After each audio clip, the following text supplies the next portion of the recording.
আমের এই সিজনে যদি এখনো টক ঝাল মিষ্টি এই কাঁচা আমের লাড্ডুটা ট্রাই করে না থাকেন তাহলে অবশ্যই বানিয়ে ফেলেন খুব সহজে। যারা টক ঝাল মিষ্টি পছন্দ করেন তাদের জন্য আজকের এই কাঁচা আমের লাড্ডুটা একদম পারফেক্ট।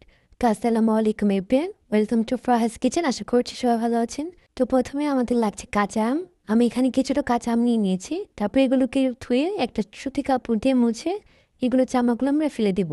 তারপর একটা গ্রেটারের সাহায্যে যেটা বড় অংশ সেটা দিয়ে আমি এটাকে লম্বাভাবে গ্রেট করে নিব। তো এইভাবে করে আমি সবগুলো আম গ্রেট করে নেব। আপনারা অবশ্যই আম ছিলার আগে ধুয়ে নেবেন। তো আমার আমগুলো গ্রেট করা হয়ে গেছে, আমি এভাবে লম্বা করে গ্রেট করে নিয়েছি।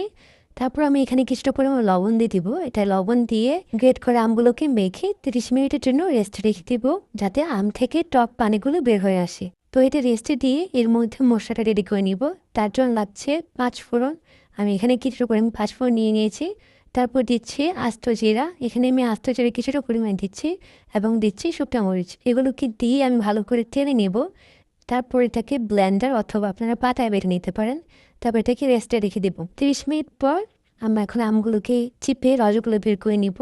এগুলো সবগুলোকে চিপেলে দেখবেন যে আম থেকে অনেক পরিমাণে পানি বের হয়েছে। সেগুলোকে আমরা একদম ভালো করে চিপিয়ে একটা বাটিতে তুলে রাখবো, যাতে একটু পরিমাণে পানি না থাকে আমের সাথে। আপনারা চাইলে এই কাজটা আরও সহজভাবে করতে পারেন। একটা সাদা সুতি কাপড়ে সবগুলো আম দিয়ে একসাথে চিপে নিতে পারেন, তাহলে খুব সহজ হবে। তো আমি আমগুলোকে এভাবে করে চিপড়ে নিয়ে নিয়েছি।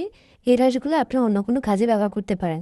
এখন কড়াইতে আমি আমগুলো দিয়ে দিব গ্রেট করা। তারপর এখানে স্বাদ মতো চিনি দিব। আপনারা আপনাদের আমের টক কতটুকু সেই অনুযায়ী কমিয়ে বাড়িয়ে চিনিটা ব্যবহার করবেন এবং এটা দিয়ে নাড়াতে থাকবেন যাতে তলায় এটা না লেগে যায়, এবং চূড়ার আঁচ থাকবে লো টু মিডিয়াম আছে। তো দেখবেন কিছুক্ষণ পরে চিনিটা গলে এসেছে। এই আচারে এখন এক্সট্রা কোনো লবণ ইউজ করবো না, কারণ এখানে অত্যন্ত লবণ আছে। তো এখন আমি এখানে লাল মরিচের গুঁড়ো দিয়েছি কিছুটা, তারপরে কিছুটা হলুদ গুঁড়ো দিয়ে এটাকে নাড়াবো। আপনারা যদি এটা সংরক্ষণ করতে চান তাহলে অবশ্যই এখানে সিরকা ইউজ করবেন 2 চামচ। যেহেতু এটা আমি এখন বানাচ্ছি এবং সাথে সাথে শেষ হয়ে যাবে, এই জন্য আমি কোনো সিরকা ইউজ করছি না। তো এখানে আমি 2টা পরিমাণে এলাচ দিয়ে দিব, দিয়ে এটাকে আরও কিছুক্ষণ নাড়াবো। তারপর এখানে আমি যে মশলাটা রেডি করেছিলাম সেটা কিছুটা অংশ দিয়ে দেবো, দিয়ে এটাকে আবার নাড়াবো।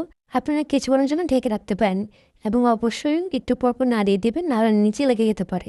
কিছুক্ষণ পর আমি এটাতে আবার সেই আগে যে মশলা রেডি করে রেখেছিলাম সেই মশলাটা দিয়ে দিব, দিয়ে এটাকে নাড়িয়ে আরও 10 মিনিটের মতো রাখবো। যখন দেখবো কড়াই থেকে উঠে আসছে তখন এটাকে আমি নামিয়ে নিব। তো এটা হয়ে গেলে আমি নামিয়ে কিছুক্ষণ রেখে দেবো ঠান্ডা হওয়ার জন্য। একটু ঠান্ডা হলে আমি এটাকে হাতে কিছুটা তেল মেখে আমি এভাবে করে গোল করে নেব। যদি এভাবে গোল না হয় তাহলে ভাববেন এটা হয়নি।